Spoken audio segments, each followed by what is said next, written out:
So today we have Daniel Smertnig to talk about the determinization of weighted automata. Now, really he's a mathematician, but he got involved with weighted automata in Waterloo, since worked in grants, and now he's a professor at Ljubljana. Okay. Thanks a lot, David, for the introduction. As you just said, this talk will be about weighted automata. They have already been introduced in David's talk and also in Philip's talk yesterday. But anyway, since most people here are not in weighted automata, and it's kind of important that we are on the same page with regards to the definition, I will start slowly with the definition of weighted automata. And also the ones we've seen so far were over a min plus semi-ring. I'm going to work over fields, like the rational numbers, which is just another special case of the general setting, but it has a bit of a different flavor to it. So let me start with an example that actually I will keep throughout them. Let's say we have a three-letter alphabet. X is A, B, C. And then I make a weighted automaton on three states. So for every state, I can assign an input weight, which might be non-zero, and I take just the input weight 1 everywhere. And then these states on top are also going to be output states with weight 1. And then for every of my letters, I have to explain what weights the transitions have. So for A, I just put loops. So this first one has weight 2. So let's say these weights are in the rational numbers. The second one has weight -2, and this one has weight 3. Can people read this? Sure. Okay. Well, now what should the letter B do? What should it do? So it copies this state here, down here with weight 1, and it copies the state downstairs into the two states upstairs. So copy. And then for C, I just want that it multiplies the third state 5, and on the other ones it's weight 0. Okay, so this is a weighted finite automaton. If I want to compute its output, so for every word it's going to give me some number. Let's say I have the word AB. And now I need to look at all the runs that are labeled by AB. And along each run I take the product of weights and then the sum over that. So for AB, well, the only outputs are on top. So I must end up here in the end, which means that if I read the word backwards, I must have been here before the last B. And then the only possibility to get here with an A is if I actually started here. I did this loop with weight 3, and then either I jumped up here or I jumped up here. Okay? And each of these two paths is going to give me a weight of 3. And altogether I have to sum this up. So I have 3 plus 3, which is 6. Okay. And I can do this for every word, of course. And now formally, what do I have? I have a set of states Q, and then I have initial weights, terminal weights, and transitions. And for weighted automaton, now Q is still just a set of states, but then I is a map that to each state it assigns some initial weight in my field. So K will be some field, and we can always just take the rational numbers in this talk, basically, if you like. T is the same for the terminal weights. And then the transitions are like this. I have two letters. Sorry, I have two states and a letter, X, and it maps to some weight K. Okay. This is one way to see this. Actually, I want to take a slightly different perspective in this talk. That is that of linear representations. So here we're sort of focused on the states and then how we transition between the states. But I want to shift the focus more towards the letters. So for every letter, I can write down basically a weighted incidence matrix. So if I look, well, okay, first I should actually label my states. So this is 1, 2, 3. And then I'm going to get some three-dimensional matrices. So P is the cardinality of Q. And how does this go? Let's say for the letter A, I record in the first row all the outgoing transitions. Well, and it just goes with weight 2 to itself for the first state. It goes with weight -2 to itself for the second state. and it goes with weight 3 to itself for the third state. Okay, I do this for the other letters. So B, well, from the first state I'm going nowhere, so this is 0, 0, 0. From the second state I'm going to the third state, so this is 0, 0, 1. And then I have 1, 1, 0, because I go from the third state to the second and the first one. And C is just 0, 0, 0, 0, 0, 0, 0, 0, 5. Okay. And I also need to record my initial terminal weight somewhere. For my initial weights, I take a row vector, which is just 1, 1, 1. And for the terminal weights, I have a column vector, which is 1, 1, 0. Oh. Okay. And now if I were to compute U times A times V times V, so this is a vector matrix products, I would actually get the same number 6, if I do this correctly. And from a computational perspective, we can think of this like this. We have D registers, which have rational numbers as entries, let's say. And then whenever I read a letter, I'm updating my registers. And these updates are linear transformations. So I replace each entry by a linear combination of the register entries in the previous step. And the letter tells me how this linear combination should be done. And so at the end, I have some values in my 3 registers, and then I take a weighted sum with V. And this is the output of my automata. And this, for today, will be the primary point of view. And how do we formalize this?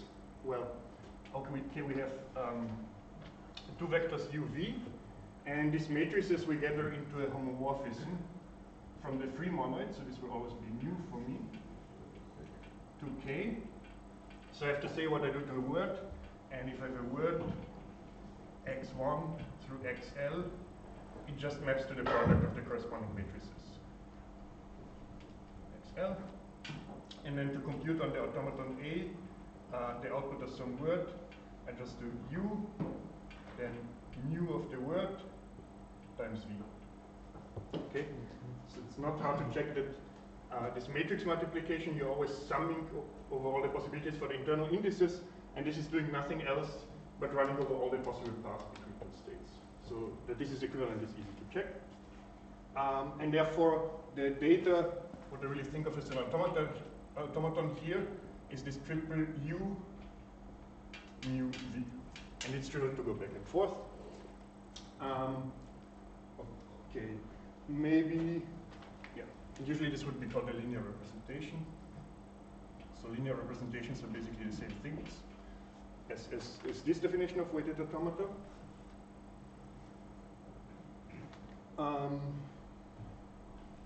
Okay, if you wanted to recover the mu is from x star to k or to k to the d? sorry, that was to the matrices, sorry. Yes, to d by d matrices. Okay, thanks. So for every letter of a matrix, so I start with the row vector, I play a d by d matrix from the right, I get another row vector. By another d by d matrix, I get another row vector, and so on. So after I do this product, I have a row vector, dimension d, that I multiply by column vector, dimension d, so I get a number. Thanks. Okay. And here, I said k will be a field. You could do the same thing over arbitrary semirings. If you take the Boolean semiring, you get the unweighted case back. So just 0, 1, and 1 plus 1 is 1. Okay. And a useful invariant that we can attach to this linear representation that will actually play quite a large role today is the reachability set, which in this case I call it omega usually. I think this will not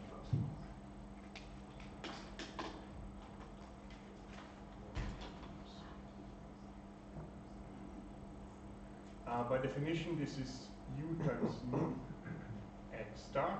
So I start with my initial state, and I apply all the possible matrices for the words.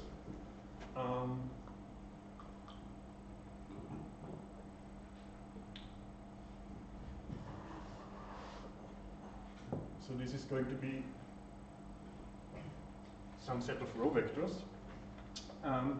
Is the reachability set, and it represents all the possible configurations that a register can take in this computational module. model.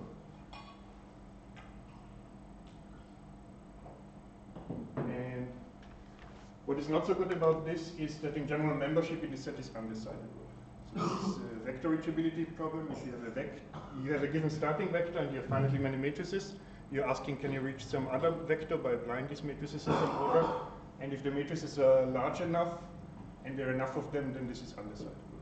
So this set is important for us, but it's not computable. Okay. Okay. And given a weighted automata, of course we can evaluate this on every word, and this gives us a function. So this is the semantics of the automaton. This is now a map from all words, and now it's actually to k. And it just maps a word to u times mu, so w to u times mu of w times v. And these things are usually called rational series.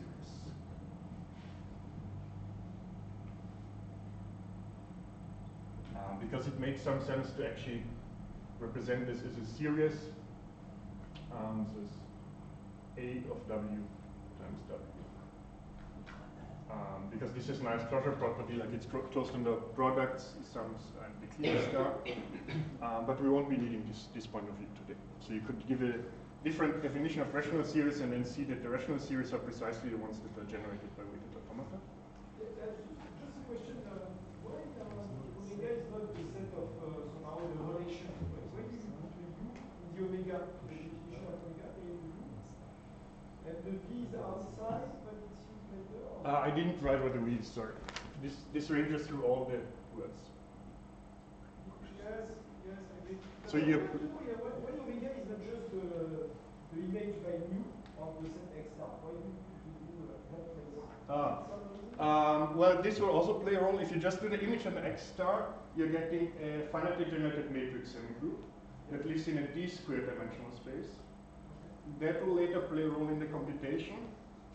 But at this point, in relation to the automata, somehow this is the right object to look at because it represents all the possible states your registers can be in, all the possible values that we can take. So in some sense, you prefer to have a reachability set over reachability relation, let's say. It's more useful. Yes, in this case it will be more useful.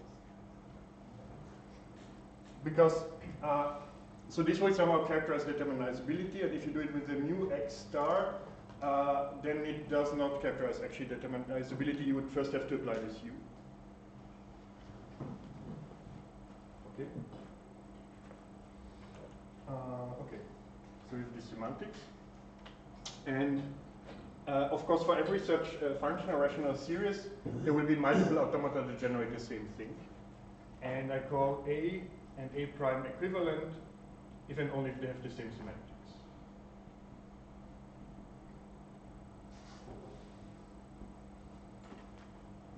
Okay, and now there are a couple of things to note. The first thing, I said basically this point of view with this definition and the linear representation is the same. But there's one thing that is very natural on the linear representation side, that is not really natural on the automata side, and that is we can change the basis of our vector space. So we can take an invertible matrix, T in GLDK, and then we define a new representation, u prime mu prime v prime, that's going to be equivalent to u mu v. And you just do, say, u prime is u times t, and then mu of x of a letter is going to be t minus, sorry, mu prime of x is going to be t minus 1 of mu x times t, and v is t minus 1. So v prime is t minus 1 v. And of course, all these t's cancel if you form this product. So this gives you a linear representation on a different basis. The automaton will somehow look completely different if you draw it, but it definitely computes the same thing. And this is something natural to do on this side. And the second thing, here we are now really exploiting that we are over a field. We can ask for a linear representation of minimal dimension that produces this series. And then there's a unique one up to a change of basis. So the minimal weighted automata is unique up to base change.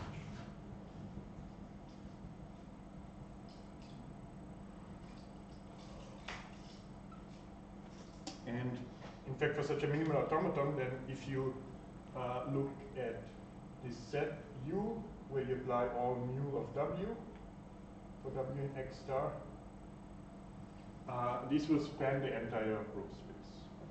So this span K1 cross D, and the same on the right side.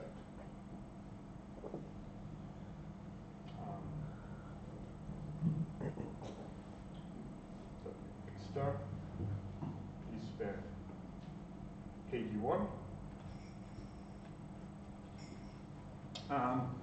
And such a minimal weighted automaton is actually computable if you're given n1. Okay? So this is just a bit of linear algebra.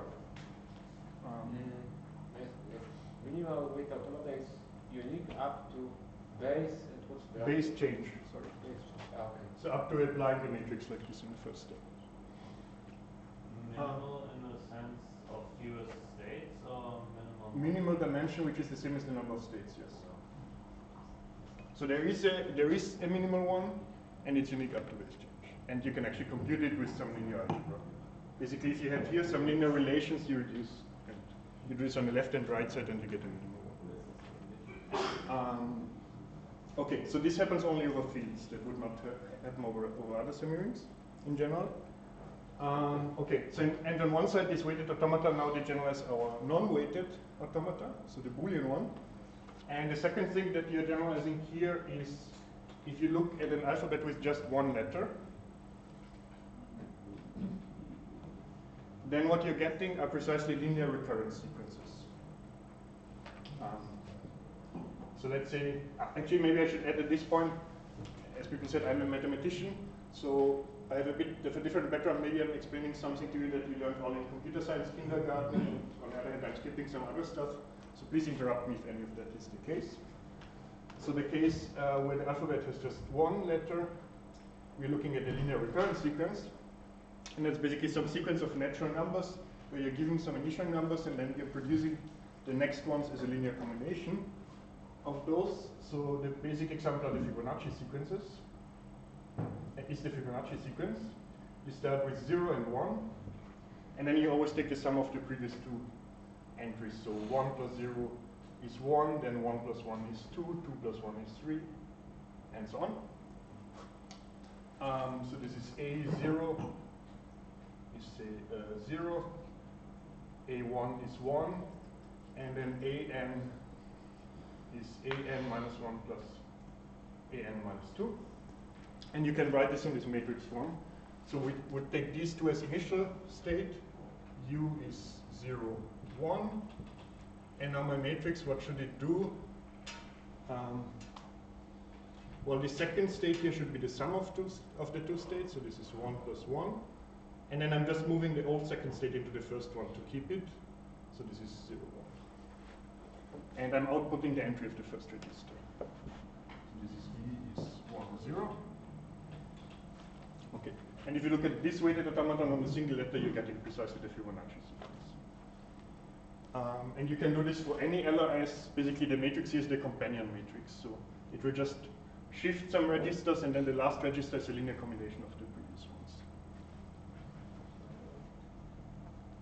Maybe it's a remark, but just because it's lost, I think it's good to say that in the one letter case, you think of each word. Speak a little louder. Oh yeah, I didn't explain that, sorry. Yes, in the one letter case, we just identify n with a to the n if a is the letter. So then it functions from natural numbers, which is exactly a sequence. Then we're talking about two different representations for LRS. I guess most people are familiar with the one on the right, but With this one, yeah. yes, but it's equivalent class of sequences, right? Yes.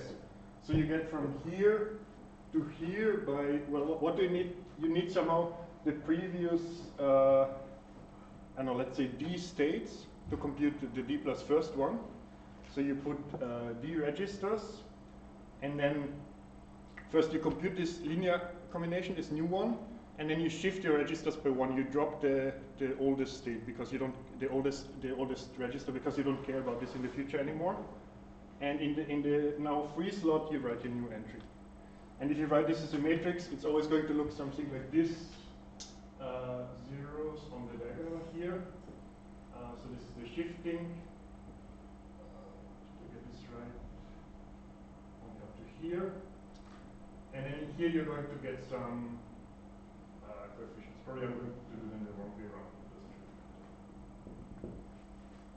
How do you go from a general weighted automaton back to LRS? Oh, Is it canonical way? well, is it canonical? You have the Cayley-Hamilton theorem. Like the powers of the matrices are linearly dependent. So if you well, you don't actually need Cayley-Hamilton for that. But if you look at all the powers of the matrices, this lives in a finite dimensional vector space, so it's going to be linearly dependent. But you need monic relation. You need the monic relation, yes. So you need Cayley-Hamilton. No, but you have a field, you just divide. So there's a canonical way to go back? I don't think it is canonical, but I would have to think about it. Well, Inverse to this, but or whatever. if you have a matrix, well, if Well, based on okay. the series, you can write a matrix, and cannot you simply draw a matrix based on, draw an automaton based on this matrix? I'm asking about the reverse direction. No, but he wants the linear recurrence. So you start.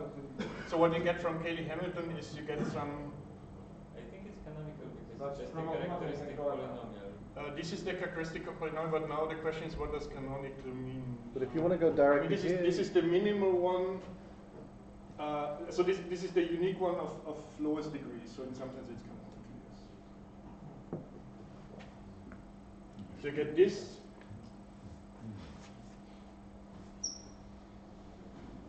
Okay, and then in this case the output vector v will always just have the 1 in the component corresponding to the newest register, and then u is whatever initial value you take. So this is not yet encoded here. But from the matrix you get this relation, and then you multiply this whole thing by, say, u from the left, and the corresponding v from the right, which would be like. And that gives you your. Well, okay. So up to this point it's canonical, but now it depends on the initial vector actually. So you could just take initial vector 0, and then it's not going to be the minimum one. If you just want the current relation, though, you can just solve a sequence of linear equations if you want. You compute the first two k terms, and then. Yes, that you can also do. Then you get the minimum one, yes. But the direct way to go back would be Cayley-Hamilton, and it doesn't necessarily give you the minimum one. Start with the minimal matrix. No, because what is minimal depends on the initial states. You could just set all the states to 0, and then the sequence is always going to be 0. But if you start with a non-zero matrix, this is not definitely one. But okay, probably if you start with a matrix that is the minimal representation, then it should give you the minimum thing. Yes. Okay. So at least this seems not to be well known among computer scientists. That's good. I didn't tell you a lot of stuff that you already knew. Okay. So these weighted automata, they generalize these two things, the non-weighted ones in some sense, and these LRSs, just as the one-letter case.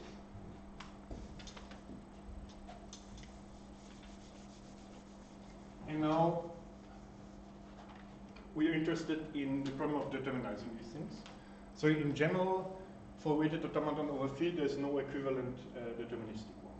This is different from the Boolean case. What you can easily do is check whether a given automaton is deterministic. This actually doesn't depend on the weights at all. And this is an old result that I think this should be probably known to everyone in some sense. Weber and Seidel from 91. Basically. So what do you mean? Don't we just look at this and check whether for each state there is just one outgoing arrow? Yes, for deterministic, yes, but I'm also going to talk about some other classes like polynomial ambiguous, so I should have said that. Okay. And all of these are decided. So let me write down the question. So can we recognize whether A is, well, deterministic, as you said, it's easy. Unambiguous. And unambiguous, just to recall, means that for every word, there's at most one run. This is a bit weaker than deterministic because maybe just the last letter tells you which run is valid. And then k ambiguous, so there are at most k runs for a given word, or in general finitely ambiguous. Then polynomially ambiguous, so there are at most polynomially many runs in the length of the word, or the other case is exponentially ambiguous. And for a given automaton, these can all be decided. And actually, the polynomially ambiguous and exponentially ambiguous are characterized by some nice property. So you can, if you have something like. So do I understand correctly? It doesn't depend on the weights. This doesn't depend on the weights. You can map this to the Boolean semi-ring and then decide it there, because this is just about whether the weights are 0 or not 0. Okay. So this so far doesn't depend on the weights. And then if you see something like this. So you have some state and then some word which produces a cycle on this state. Then this is certainly exponentially ambiguous, because at each step, so you input w to the n, and whatever you need to get to the state, and then further on. And of course this should be trimmed. Then you have 2 to the n choices here. Okay. And what the Weber and Seidel paper showed is that this is also necessary for exponential ambiguity. And then they get a decidability procedure from that. And for polynomial ambiguity, it looks like something like this. So you have a loop on W, and then with W you can transition to another state, and then you have another loop on W here. And this gives you some linear ambiguity. You could do this loop a couple of times, switch to this one, do this one a couple of times. And you can sort of decide when to switch from the first loop to the second one. It gives you linearly many choices in n if you look at this thing again. And then if you have multiple of these things, you get higher degree ambiguity. So if you have 3 of these things, you get quadratic ambiguity and so on. So this is what they characterized in this paper. And they also showed you can decide this given an automaton. Okay, but in some sense, this is not maybe really the interesting question, because we can represent our series by different automata.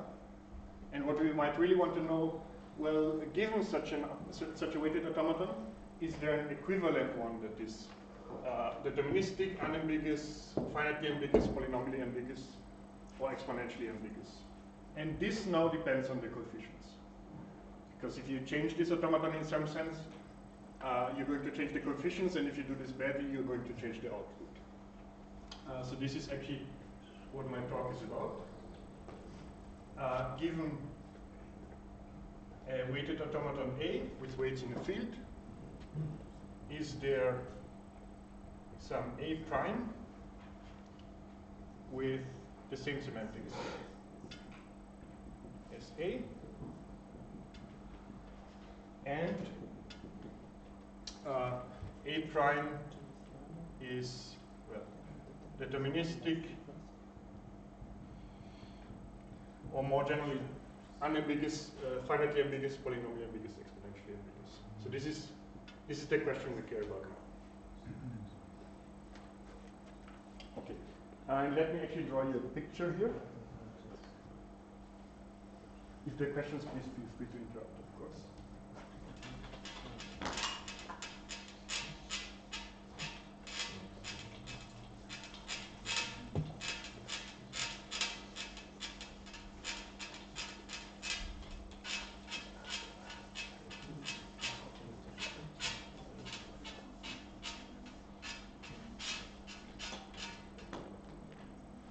Okay. Let's say there's some automaton and it's unambigualizable.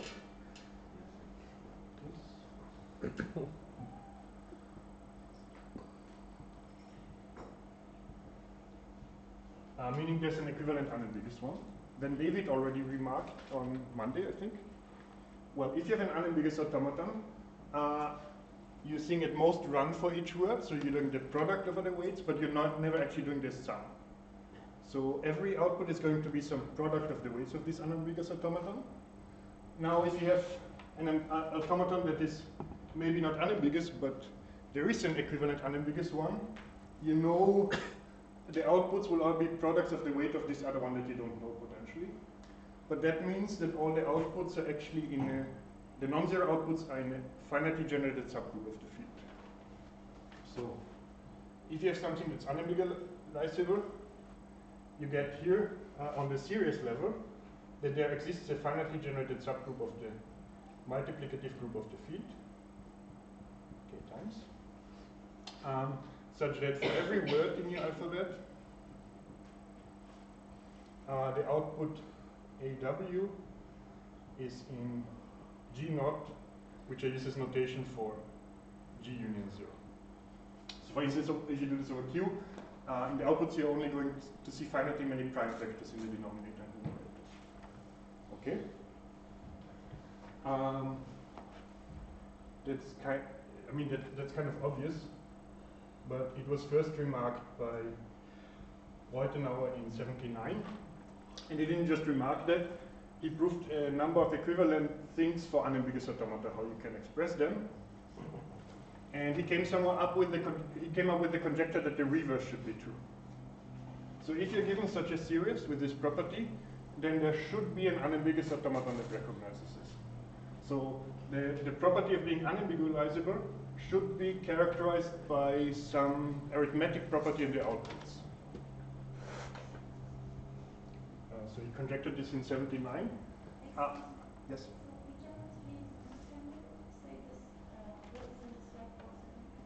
This? Yes. So there exists a subgroup G of the multiplicative group of the field that's finitely generated, such that for every word of the alphabet, the output of the automaton at the word W is contained in G naught, which for me is the group union with the zero element. So it's either 0 or it's in a finitely generated subgroup. Or you could say the thing is in a finitely generated subsemi group of the field. It's easy to, I like to say that the thing that it's not rationalized with integers, it just means that everything in the image has finitely many primes in the decomposition. Yes, exactly. So there is a fixed set of finite primes, such that every output only has these prime divisors. So maybe you have 2, 3, 5, and the only outputs your automaton with values in the integers is producing are somehow multiples of 2, 3, 5, and plus minus 1. So like you could produce 2 squared, 3 to the 7, 5 to the 8, but you're never going to see a prime factor 7 or something here. Okay? And this group comes from the weights of this unambiguous automaton that exists but that we don't have a handle on. So we don't know this group explicitly, we just know there exists one. But somehow this is restrictive, because if you think, okay, you're only looking at numbers that are products of 2, 3, and 5, well, there are not so many of them, and in particular, once you start adding numbers, quickly you run into trouble, right? 2 plus 3 is 5, okay, that's still close to this, but then 3 plus 5 is 8, well, this actually also works, bad example, but then 2 plus 5. 2 plus 5, okay, 7, this is not in there. So in general, if you have, say, finitely generated subgroup of a field that is finitely generated multiplicatively, it's sort of small in the multiplication, and then it should not be closed on addition. Okay, because it cannot be small in both senses, in some number theoretical sense. Okay. So can I ask a question? So this observation that unambiguizable implies this characterization with the finitely generated sub-semigroup. So this is true for many models of computation. Here it's specifically for rational approach with finitely generated automata, but one can imagine model of computation X, can imagine the unambiguous variant of this model, and this implication will work. Yes. And the question is, are there cases where the Reutenauer conjecture, so the other implication, fails for some model of computation X? I don't. Or failed. I don't know where it fails, but I also have not looked for that. But it's reasonable that this may be true for other models, more It powerful may, or weaker. so what I can tell you is, if you look at commutative D-finite series, then it works. We have a paper with Jason on this. What kind of model do you have in mind? This then also Turing machine, I mean. With the Turing machine, I don't know. Well, for a Turing machine, Not as what much is effectiveness. It's just what is an unambiguous Turing machine? Okay, maybe we can talk about this later. But this should always give you some strong restriction. If you have addition and multiplication, then this is somehow restricting your model very much. And well, enough that Heute now conjectured that the converse would be true in 79. And the conjecture is not quite as brazen as it sounds. Because first of all, what was known, maybe at this point or a few years later, I think, if your series only has finitely many distinct coefficients, then it's even determinizable. Okay. And going back to the one-letter case, this was also known.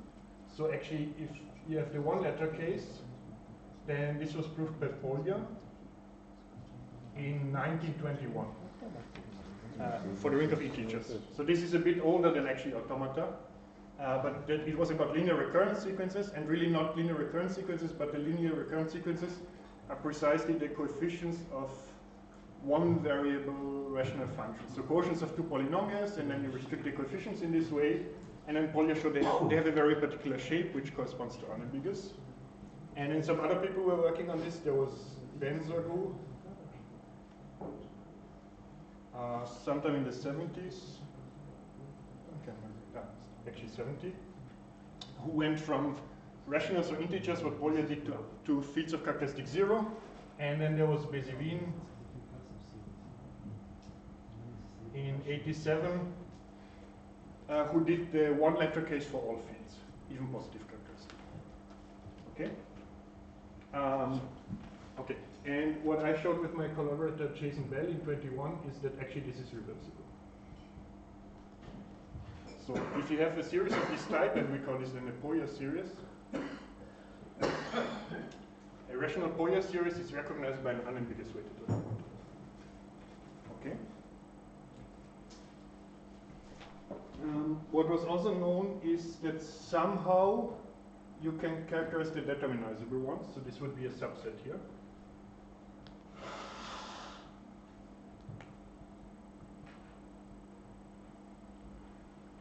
It's not just in terms of the coefficients, but we had this reachability set, this set omega, which was the orbit of U under this matrix Hamming group.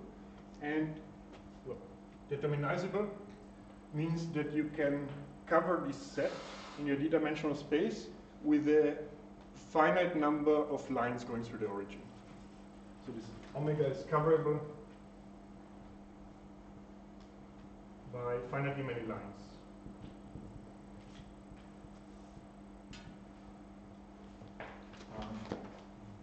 Okay. Of course, these things are not super useful at this point because these are not conditions that you can check easily because you would have to check all the coefficients.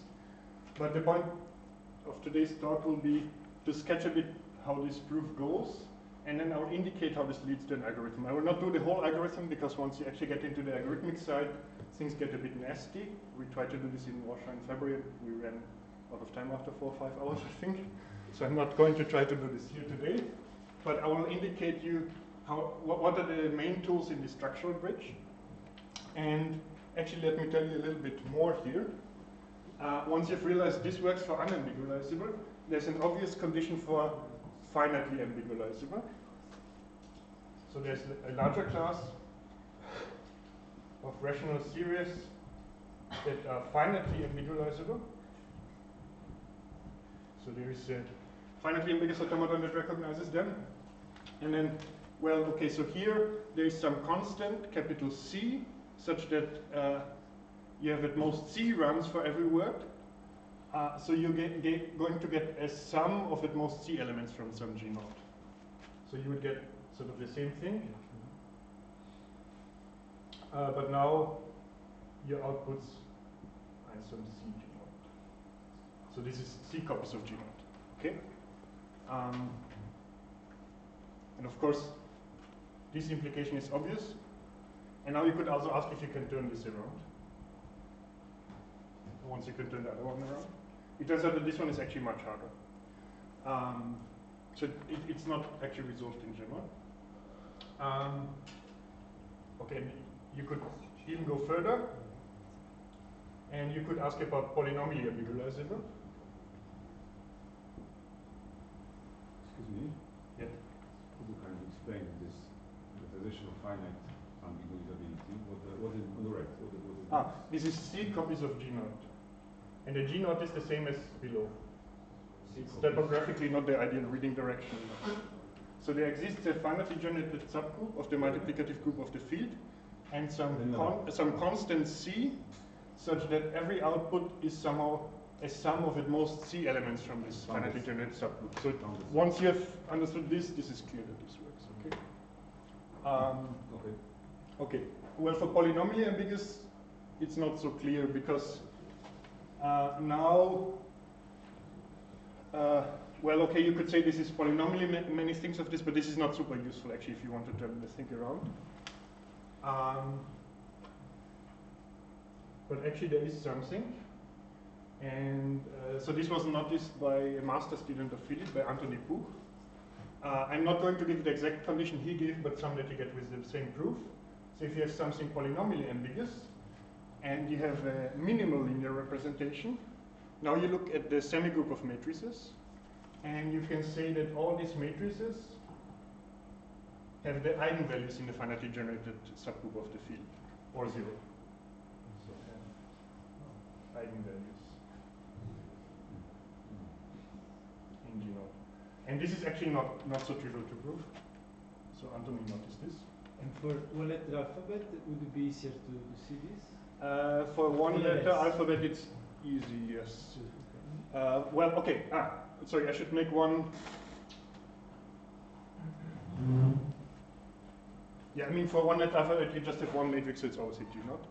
But I will make one remark later about turning this around. Okay. So you can try to turn this around also. And then, of course, there's the ones that are not polynomially ambiguizable.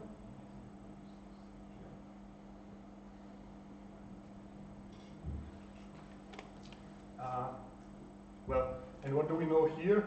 If this semigroup does not have eigenvalues in some G naught, then it must be non-polynomially ambiguizable. So here we have the opposite direction just because this is the leftover case. So let's write mu x star not eigenvalues does not have finitely generated spectrum. Let's write it like this.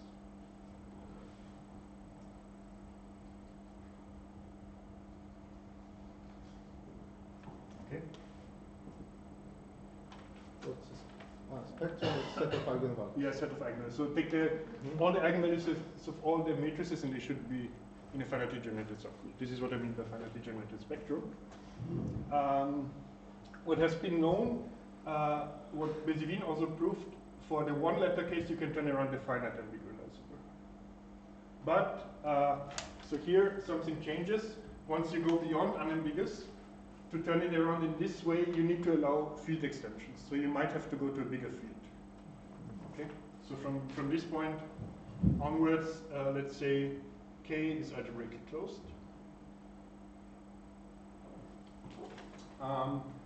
These things don't seem to depend much on the characteristic, but let's also say the characteristic of K is 0. Because otherwise at least the proof becomes much harder. Okay. And so Anthony was visiting me for 2 months this year, and what we started to do is to turn around these implications. We can do it in general, and it's not written up, but in the process of being written up. But what we can do is, if K is algebraically closed of characteristic 0 for the time being, and actually these matrices are all invertible. So all the transition matrices are invertible. That does not mean that the inverse matrix appears for some word, but at least the matrices need to be invertible in the matrix. So we can do this, let's say, with a star. If mu x times is in GLD.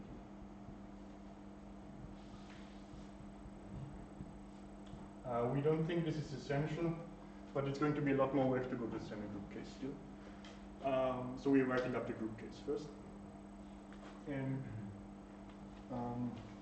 Sorry, could you just repeat? So you're saying the other direction holds when all the matrices are invertible? yes, Is that- yes, and case algebraically closed of characteristic 0, but the characteristic 0 we can probably remove. And algebraically closed, you have to make these conditions probably a bit more complicated, but then you should be able to turn it around. Thanks. Sorry, can I? In the one-letter case, don't all matrices have finitely generated spectrum? Yes. So they're all polynomially ambiguizable? Over a sufficiently large field. Actually, this is a good point. Let me give you an example now. So I have these Fibonacci numbers, which we spent a bit of time on. Sorry, so with Antec you reverted both the arrows for finitely ambiguizable Yes. and So polynomial. let me also comment on this. When you do the unambiguous case, you think the finitely ambiguous case might not be so much harder because it looks sort of the same. But it turns out the methods that we used, you still need, but the key lemma breaks down. So you cannot just go from unambiguizable to finitely ambiguizable. So you need something extra. But then once you have this thing extra, you can more or less do for free also polynomially ambiguizable. So the step from here to here is easy, but from here to here is hard.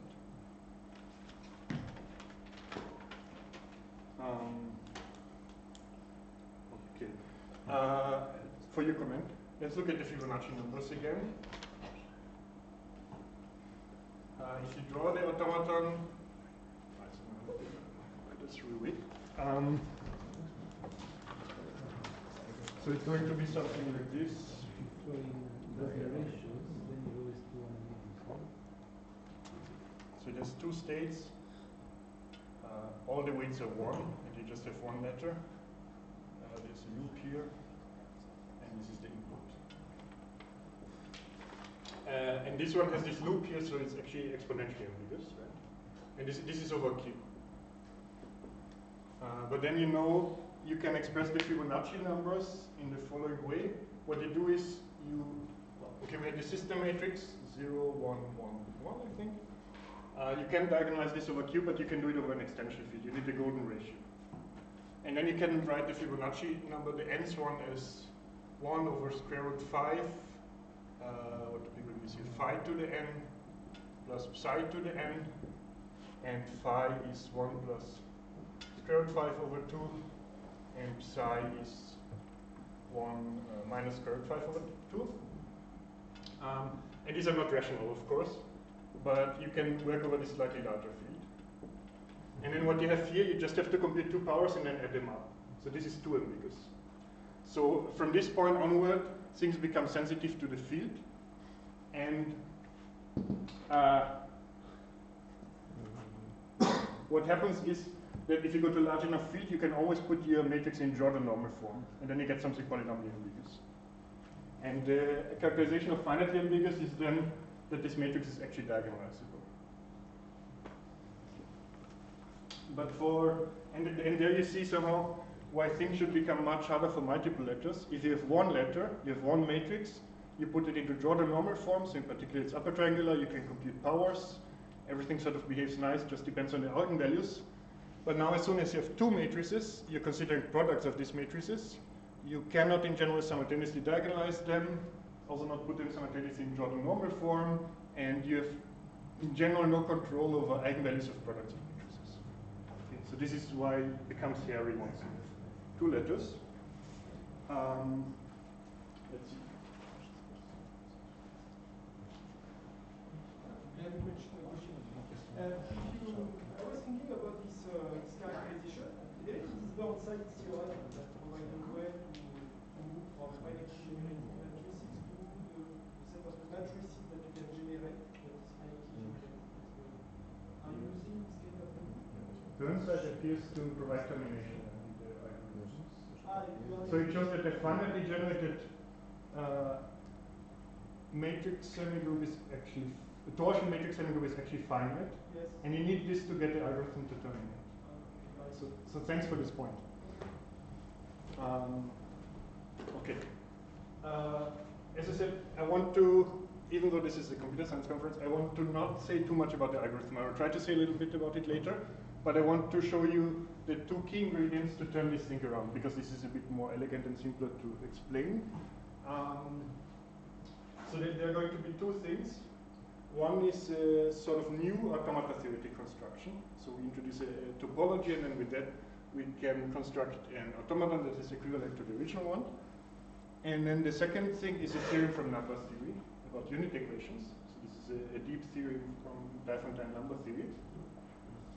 And with that theorem, you can then show, if you do this automata construction that you introduce, and your automaton was unambigualizable, then this construction produces an unambiguous one. So this is sort of how it goes. There's a general construction that you can do for any weighted automaton. It gives you a new automaton recognizing the same series.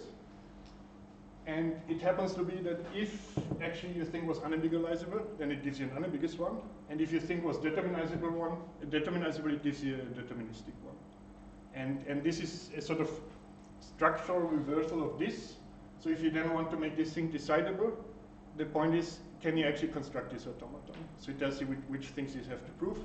And then there's a very difficult step, I would say, which is computing the Zariski closure, or a bit weaker, the linear Zariski closure of a finitely generated matrix and group.